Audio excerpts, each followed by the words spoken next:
What's going on, guys? Shane here with another Fight Tips quick tip.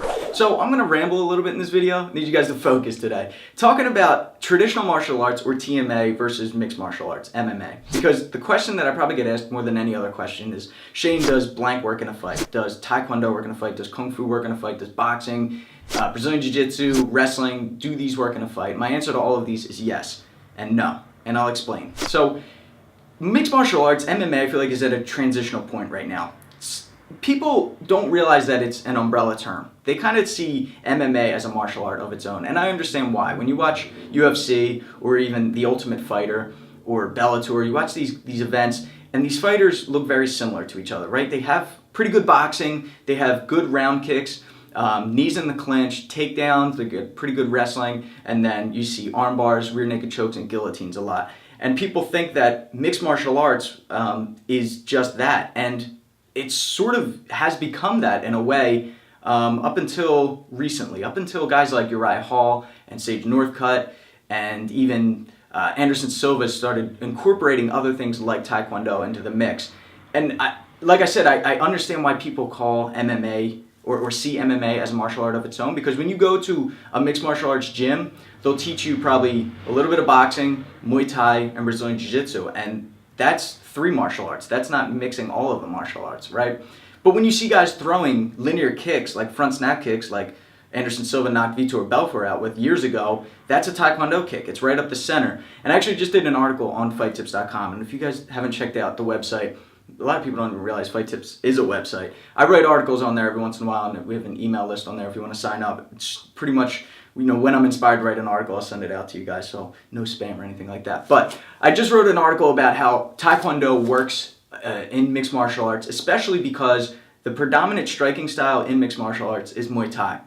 And think about Muay Thai, right? It's round kicks, it's punches, it's elbows. But what linear strikes are done in Muay Thai, besides the front teep and a straight knee, right? They're the only ones that are coming right down the center. But when you think about blocking against kicks in Muay Thai, you do this, right? You bring your knee to your elbow and you block this whole side, this rounded side. Or if it's the other side, then you come here. But when I do these movements, what's open when I do that? Right down the center. Now, I'm not knocking Muay Thai. I've done Muay Thai for years. I fought in Thailand. I have the utmost respect for it. But think about that. If these guys are very squared off with their hips forward in a Muay Thai stance or boxing, and then that round kick comes, or they see a round kick, what they think is a round kick coming, but then they fake it for a front kick right up the center, they're not used to blocking the face with kicks, right? The only one that comes down the center, like I said, is probably a straight knee to the body, sometimes a flying knee or a teep to the face, but they're not used to blocking the center or even angling out, stepping out to the side. But we're starting to see more and more of that. We're starting to see side kicks down the center. We're starting to see the front snap kick up the center, hopping front kicks, Lyoto Machida, right? Spinning back kicks. All of these are linear kicks right down the center. So in that article, I put a bunch of animated GIFs on there of guys using it successfully. The wheel kick, right? Not a linear kick, but very deceptive, and you don't often see people spin and turn their back like that. Usually it was a spinning back fist or an elbow, but now we're starting to see that longer range wheel kick or the spinning heel kick knocking people out. So it's an umbrella term. MMA is an umbrella term. You got to understand that. The same way kickboxing is an umbrella term, right? Underneath kickboxing is Muay Thai, is Taekwondo, is Kyokushin Karate. And people say, what's the best?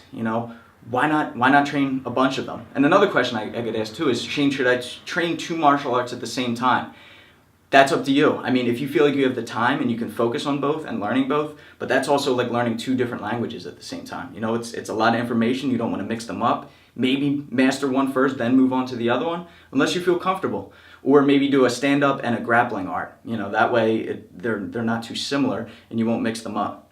There was one other point I wanted to make too.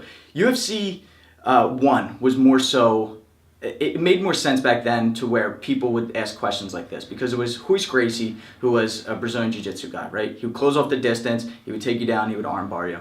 And he'd go against a guy who had 1 boxing glove on or something like that. And it's like, obviously he's going to be a boxer. Obviously he's going to be throwing that punch. He's not going to try to shoot in for a double leg and take you down.